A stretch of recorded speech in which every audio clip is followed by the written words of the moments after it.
Good evening. We have been doing some technical work, and thank you for your patience. We're starting just a couple minutes later. And this evening is the last of our Words of My Perfect Teacher. So I'm just delighted to be sharing that this evening. And what we have for chapter 6, and again, we're working with the Patrul Rinpoche, Words of My Perfect Teacher. In chapter 6, we'll go back a step as we ended on our last session. Again, all of the sessions are on the Sumdenling YouTube channel. And we're looking at, interestingly enough, is the 7-branch prayer, and that we are looking at it as antidotes. And when we have been doing our 7-branch prayer in waves of splendor, and waves of splendor, of course, is in heart essence of the vast expanse. It is one of the practices of the Longqing Ningtig Nunzhou. And in our practice for Waves of Splendor from the Longqing Ningtig Nunzhou, we have a very short 7-branch puja, which is with respect I bow offer, reveal wrongs, rejoice virtue, ask you to teach, stay always, in bright sphere, goodness I share. Now, for Patrul Rinpoche, there are many pages to explain that. So we begin looking at first the antidotes, which are included in the 7-branch prayer. And a few pages prior to the one we are going to begin with, we're going to start with page 322. Prior to that, we mentioned last session prostrations, and that is an antidote to pride. And we completed our last session with offerings, which is an antidote to attachment and avarice. And so now we are going to page 322, 2.3, Confessions of Harmful Actions. And that is an antidote to aversion. And so let's begin there. And there is a note on page 396 that mentions the antidote for the confession of harmful actions. So let's take a moment to look at note number 257 on 396.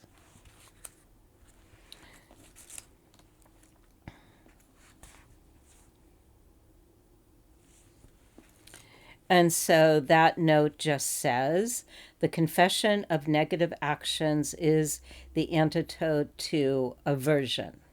So it clarifies that. And then on, again, page 322, where we begin, 2.3, it says, confess by first thinking with intense shame and regret. I openly confess all of my downfalls and harmful deeds. Those I remember and those I do not. And this is really key because sometimes, we're not feeling like there's something to regret. But here, what Patrul Rinpoche is saying, no, it's for all time. It's for all lifetimes. So it might feel a little funny to do that. And of course, we don't want to get into what our society talks about shame. But in this sense, it's more like, so sorry that I did that. And of course, so sorry that I did that in my past life. And so all of these unmentionable negative things that we've done in our lifetimes, in all of samsara from time beginning. So this is a big confession. And the 10 negative actions of body, speech, and mind, the 5 crimes. And it goes on to describe that. So with this thought, recognizing that, in some ways, we've probably made mistakes in the past, so this is an opportunity. And so we keep in mind that it has a particular visualization which we don't use in the seven branch prayer of waves of splendor. But we imagine that all the wrong actions gather together on the form of a black heap on your tongue, and visualize the rays of light pouring from the body, speech, and mind of the deities of merit, touching the pile of black heap and cleansing one of all defilements. And then to repeat the words, in the luminous Dharmakaya, I confess all wrongs, thoughts, words, and deeds. That's actually kind of simple. So really it's just, I think of it just as a recognition. So the nice thing about this seven branch prayer is it doesn't have you hang out with all of the harmful actions. It recognizes it. We have to recognize. But then it also goes on to rejoicing. And right there, they name rejoicing as the antidote to jealousy. And this is quite a nice thing, because we balance it all out. And so it says, rejoice profoundly and sincerely at the turning of the great wheel of Dharma. So we can rejoice. Sometimes you think, wow, I have to rejoice this person and that person and this action and that action. But really, rejoicing the great wheel of Dharma, which anyone who's first learned Dharma does quite naturally. So there is that rejoicing.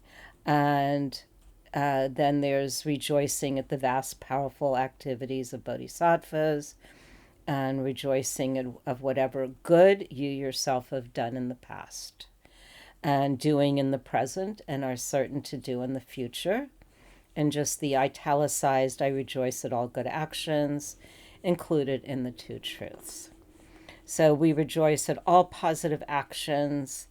And then it says, the benefits of rejoicing in this way are infinite. And that's really quite remarkable, that one can rejoice and the qualities are extraordinary. And it usually feels pretty good, to be happy for another person's happiness and to really share in the joy. So we go on to, and also that rejoicing is meritorious. That's kind of what I found interesting. That just to rejoice, we're earning merit. So, somebody has a moment of happiness, we can rejoice, and it's expanding our own mind, and it's sharing happiness with somebody else. So, quite a nice thing. And then on page 324, there's an italicized that says, the weight of all Mount Merus in 1 billion words could be calculated, but not the merit of rejoicing. So the merit of rejoicing is so great, it cannot be calculated. That is saying a lot. And then I think he's making a point. And then at the top of page 325, I'm not going to read this right now, but I think it's worth noting that the top of the page 325 notes what all the 9 vehicles are of Tibetan Buddhism. So sometimes people are saying, what are the 9 vehicles? It's there, top of page 325. And then also on page 325 is the request to not enter nirvana. And this is an antidote to wrong view. There is a note, which is note 262 on page 396 that I want to mention. So let's do that. And note 262 says to enter nirvana in this context. I like that it defines it. To enter nirvana in this context refers to Buddhas or bodhisattvas ending their activities in our world. And we therefore entreat them to stay and to continue their activities for the sake of beings, as the layman Kunda in the case of Buddha Shakyamuni. So again, this is requesting that we have access to the Dharma through their teachings, an antidote to wrong view. And then also on page 235, 2.7, is the dedication. And there's a couple of notes included. And the first is a note right at the word dedication. So it's note number 263. And so the note of 263 says, the antidote for uncertainty. And so that is doubt. And so we have the dedication as the antidote for uncertainty. It says if one does not dedicate the positive actions one has done, one does not know what effect they will have. Okay. And then, so we'll read dedication. So it says, follow the example of Manjushri by dedicating to all beings whatever merit has been, is being, and will be acquired by yourself and others, starting with the action you are doing right now. So we are in the present moment accumulating merit, and we are right there with our dedication. Seal the dedication with the seal of non-conceptual wisdom. And here we are once more. So again, dedication is non-conceptual wisdom. Okay. And saying the lines, all sources of merit accumulated through past, present, and future, I dedicate as a cause of great enlightenment. And this has been stated many times, that one does want to dedicate towards enlightenment, to full awakening. Okay. Never forget to perform the dedication at the end of every meritorious act, great or small. Any source of merit not dedicated in this way will bear fruit only once and will then be exhausted. But whatever is dedicated to ultimate enlightenment will never be exhausted, even after bearing fruit 100 times. Instead, it will increase and grow until perfect Buddhahood. And then on the top of page 326, it says, just as a drop of water that falls into the ocean will never disappear until the ocean runs dry, merit totally dedicated to enlightenment will never disappear until enlightenment is reached. And then there's another note, 261, I might have read it, but let's take a look.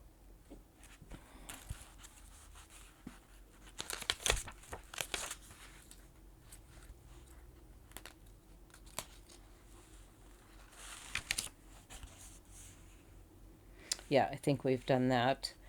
And then we have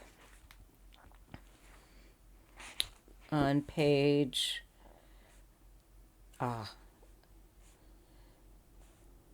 prayers for long life, which clears away obstacles.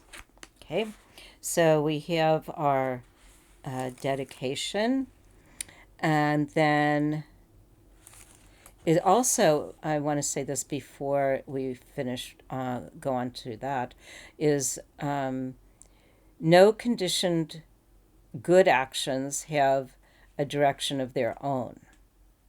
So make vast prayers of aspiration for the benefit of beings. The same applies to a positive activity you might undertake on behalf of your father, mother, loved ones, or the dead. And again, there is a note 264 about that.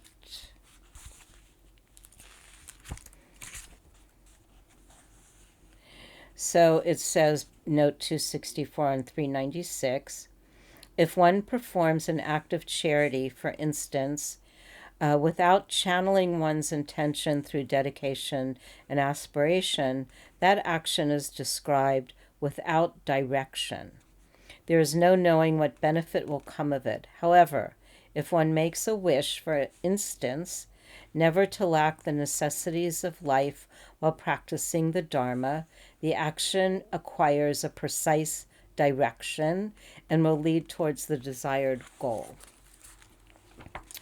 And the Dalai Lama also talks about the dedication of merit towards enlightenment. So it's a poignant thing. And then we go on to page 230. Oh, we skip over. Okay.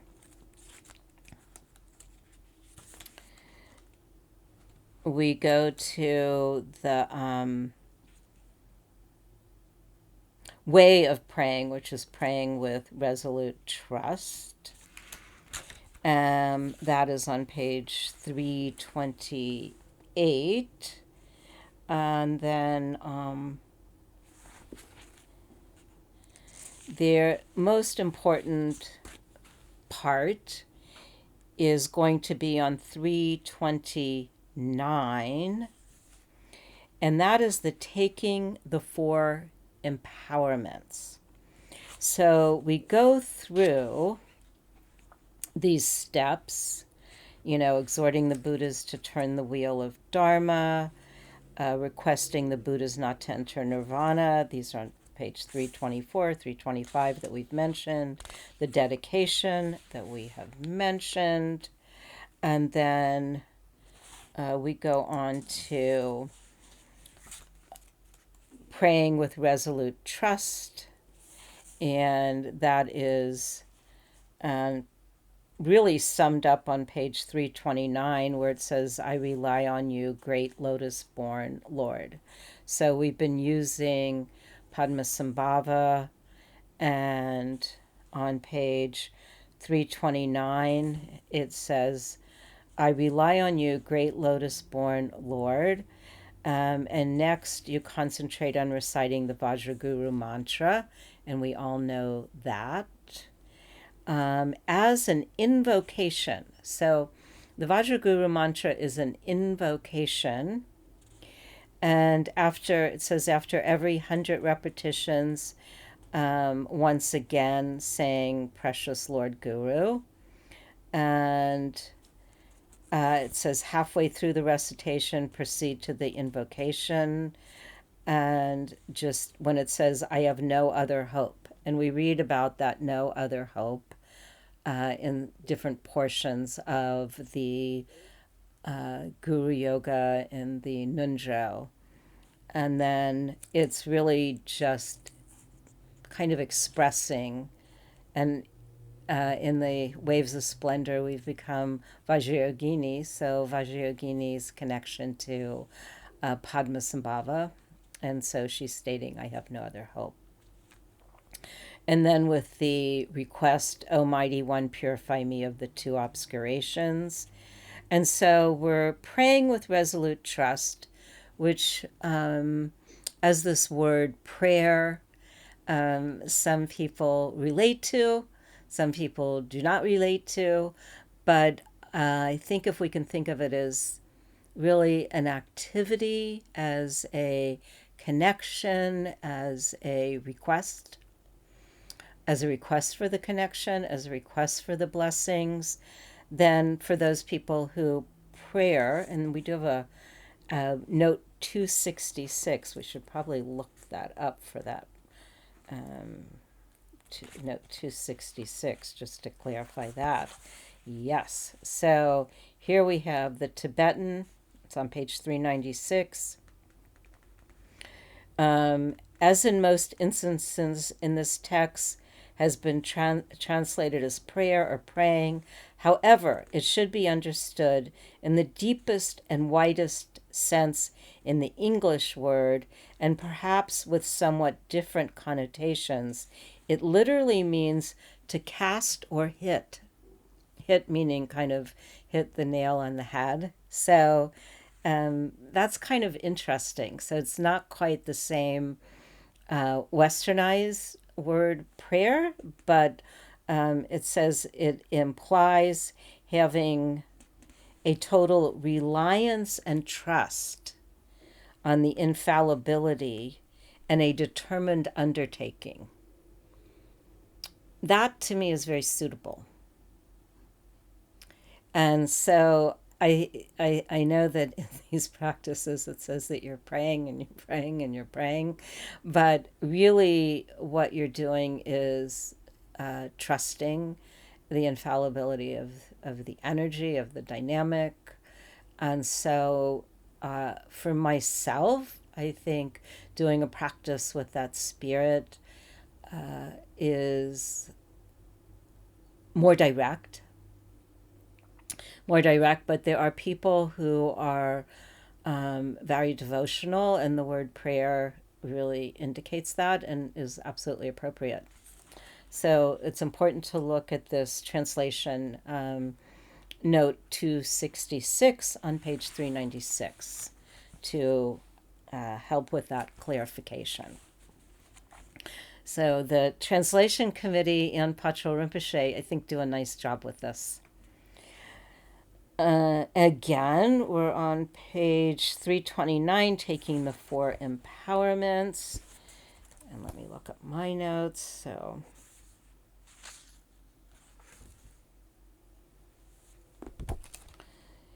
and because this is really, really the central key, I'm going to read a bit.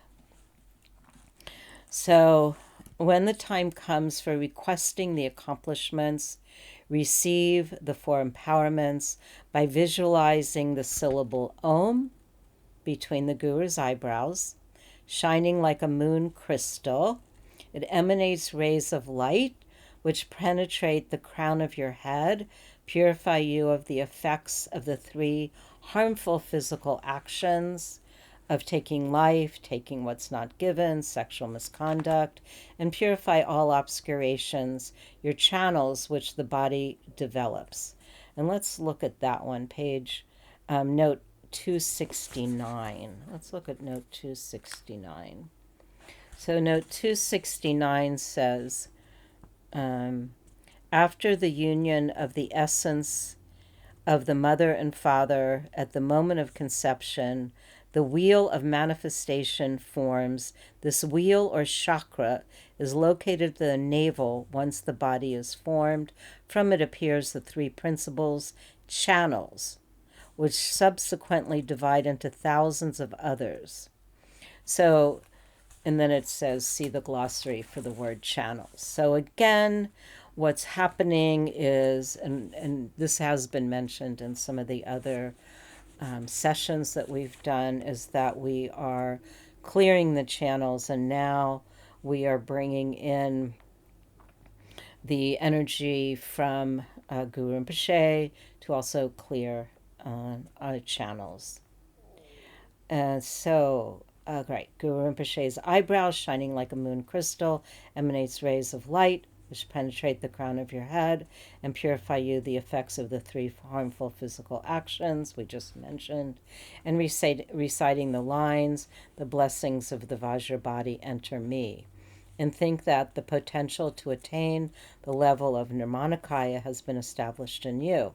Then the syllable Ah, blazing like a ruby in the Guru's throat, emanates rays of light which enter your throat, purifying you of the effects of 4 harmful verbal actions, lying, sowing discord, harsh words, worthless chatter, and purification of all obscurations of your energies from which speech develops, and reciting the lines, the blessings of Vajra speech enter me, and think that the potential to attain the level of Sambhogakaya has been established in you.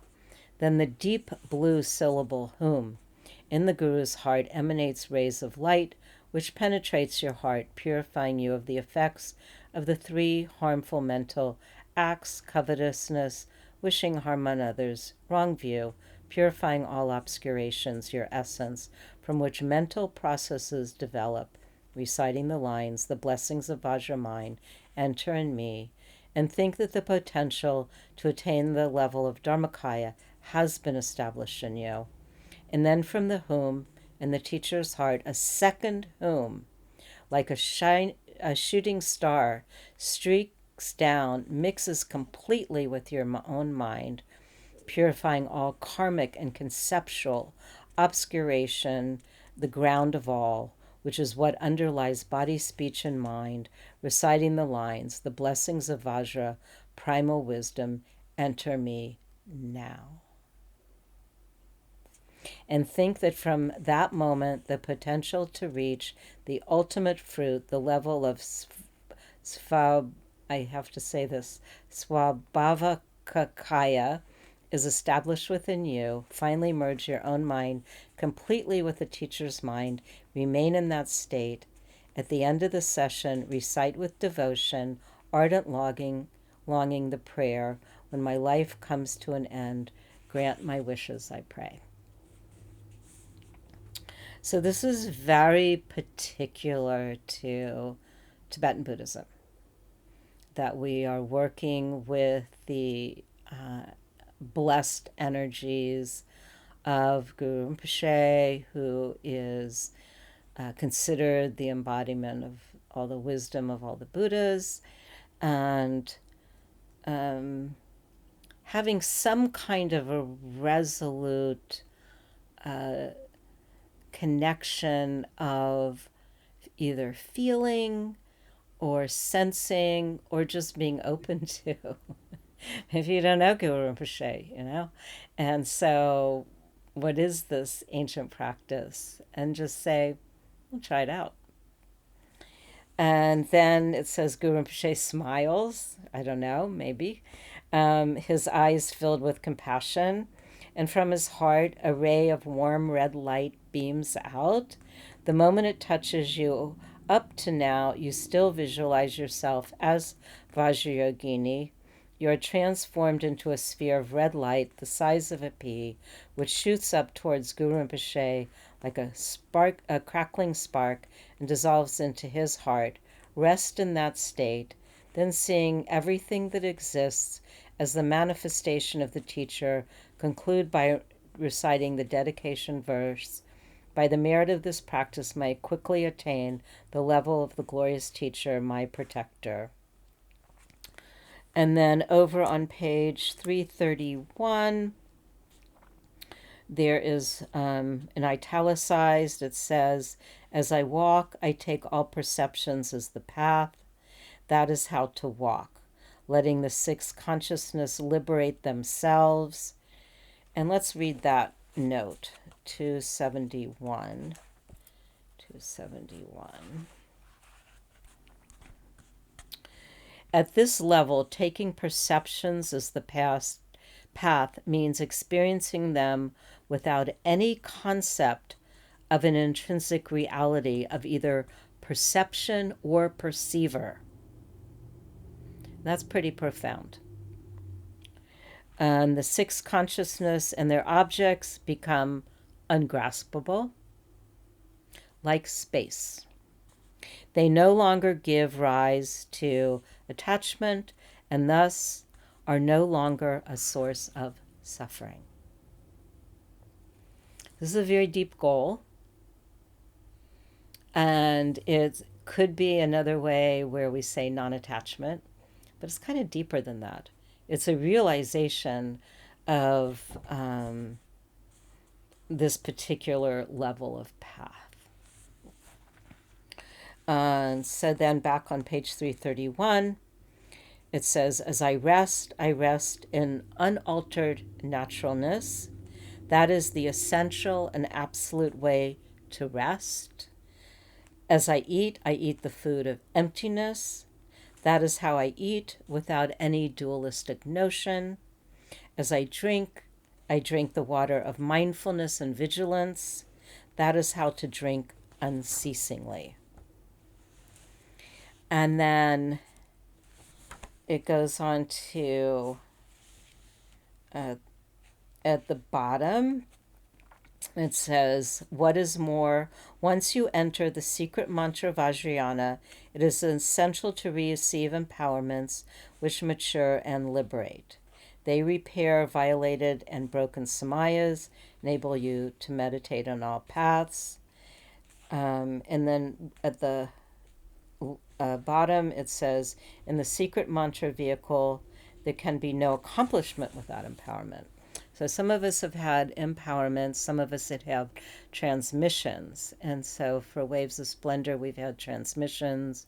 For some of different practices, in most cases, we've had the transmissions, and in some cases, we have had the empowerments. So it's something to look forward to. And then